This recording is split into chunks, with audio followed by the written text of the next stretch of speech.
नमस्कार। उत्तर प्रदेश विधानसभा चुनाव से पहले ही उत्तर प्रदेश में नया बवाल शुरू हो चुका है, क्योंकि उत्तर प्रदेश में जनसंख्या नियंत्रण को लेकर जो नया कानून बनाया जा रहा है उसको लेकर अब बड़े सवाल भी उठने लगे हैं। क्योंकि अब जो नियम कायदे आ रहे हैं, नए नियम आ रहे हैं सामने, उसको लेकर हर किसी को जानना बेहद जरूरी है।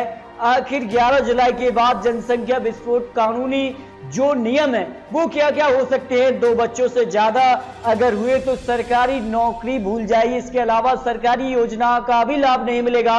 यूपी में बच्चे 2 ही अच्छे, इस तरह का प्लान यहाँ पर सरकार तैयार कर रही है। आखिर विधि आयोग ने बड़ा फैसला क्यों लिया है? क्योंकि उत्तर प्रदेश में जनसंख्या को कंट्रोल करना बेहद ही खास जरूरी हो, क्योंकि हर किसी को वो लाभ नहीं मिलता है जो सरकार देना चाह रही है। क्योंकि जिस प्रकार की जनसंख्या यूपी के अंदर है, अगर हमारे देश की अगर बात की तो कुल 1.3 अरब यहाँ पर जनसंख्या में से 24 करोड़ जनसंख्या केवल उत्तर प्रदेश से आ जाती है।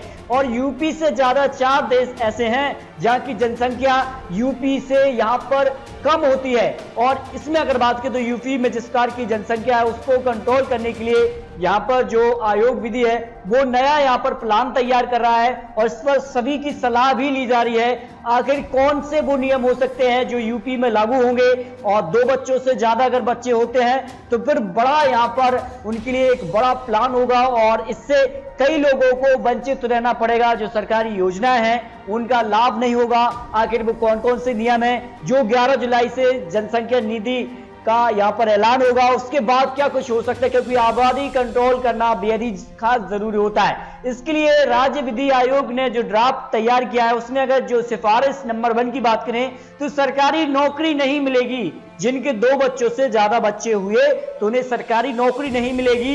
ये पहली सिफारिश है। सिफारिश नंबर 2 की बात करें तो यहाँ पर सरकारी नौकरी में प्रमोशन नहीं मिलेगा जिनके 2 बच्चों से ज्यादा बच्चे होते हैं। ये बहुत इंपॉर्टेंट यहाँ पर कह सकते उत्तर प्रदेश के लिए है। और इसके अलावा अगर बात की तो सिफारिश नंबर 3 में 77 सरकारी योजना का लाभ नहीं मिलेगा। हालांकि इसके लिए 77 वो कौन सी योजना है जिनका लाभ जो है अब आम नागरिक को नहीं मिलेगा, जिनके 2 से ज्यादा बच्चे हुए हैं, तो इसकी भी आपको बहुत जल्द जानकारी देंगे। कमेंट बॉक्स में जरूर लिखिए। इसके अलावा अगर बात करें तो सिफारिश नंबर 4 सरकारी कर्मचारियों को शपथ पत्र देना होगा कि 2 बच्चों से ज्यादा हैं या फिर कम है, इस पर शपथ पत्र सरकारी कर्मचारियों को देना होगा। सिफारिश नंबर 5 की बात करें तो जनप्रतिनिधियों को भी शपथ पत्र देना होगा 2 बच्चों से ज्यादा बच्चे के लिए।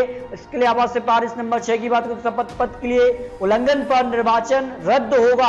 यानी चुनाव के लिए भी ये बड़ा फैसला होगा। चुनाव लड़ने के लिए भी 2 बच्चों से ज्यादा बच्चे नहीं होना चाहिए। ये राज्य विधि आयोग ड्राफ्ट में हो सकता है। जो सिफारिश नंबर 7 की बात करें तो तीसरे बच्चे पर चुनाव लड़ने पर पाबंदी रहेगी। ये बड़ा फैसला हो सकता है। जिस प्रकार की जनसंख्या उत्तर प्रदेश में बढ़ रही है और देश के अंदर भी बढ़ रही है, इसको कंट्रोल करने के लिए बड़ा कदम यहाँ पर राज्य विधि आयोग का होगा। इसके अलावा सिफारिश नंबर 8 की बात करें 2 बच्चों वालों को पानी, बिजली, हाउस टैक्स में छूट दी जाएगी। इसके अलावा कई और सुविधाएं उनको यहाँ पर मुहैया कराएगी सरकार। ये यहाँ पर बड़ा फैसला होगा। और इसके लिए अगर बात करें तो सिफारिश नंबर 9 की तो नसबंदी कराने पर प्रमोशन समेत कई सुविधाएं यहाँ पर सरकार देगी लोगों को। तो ये कहीं ना कहीं जनसंख्या कंट्रोल के लिए सिफारिश अब तक आई। इसके अलावा सिफारिश नंबर 10 की बात करें तो एक संतान पर 20 साल तक मुफ्त इलाज, शिक्षा, बीमा समेत कई योजनाओं का लाभ मिलेगा। तो ये उत्तर प्रदेश के लिए बड़ा फैसला हो सकता है। जिस प्रकार का जनसंख्या यहाँ पर बढ़ती जा रही है उसमें सिफारिश मांगी जा रही है और यहाँ पर जो कह सकते हैं कि राजनीतिक दल हैं उनसे भी यहाँ पर सलाह ली जा रही है। अगर उत्तर प्रदेश के लिए जो राज्य विधि आयोग है वो अपना ड्राफ्ट तैयार कर रहा है, उसमें इस तरह की सिफारिश रखी गई है। आखिर आखिरी फैसला क्या होगा? आखिर 2 बच्चों से ज्यादा बच्चे होने पर क्या कुछ होगा? क्या सरकारी नौकरी मिलेगी या नहीं? इसको लेकर आने वाले समय में आपको और महत्वपूर्ण जानकारी देंगे। तो अगर आपने चैनल को सब्सक्राइब नहीं किया तो कर लीजिए, क्योंकि आपको बहुत जल्द यहाँ पर और भी आपको यहाँ पर जानकारी देने वाले हैं। आखिर क्या कुछ होने वाला है, आबादी कंट्रोल पर क्या कुछ बड़े फैसले होंगे, उसकी भी आपको बहुत जल्द जानकारी देने वाले हैं।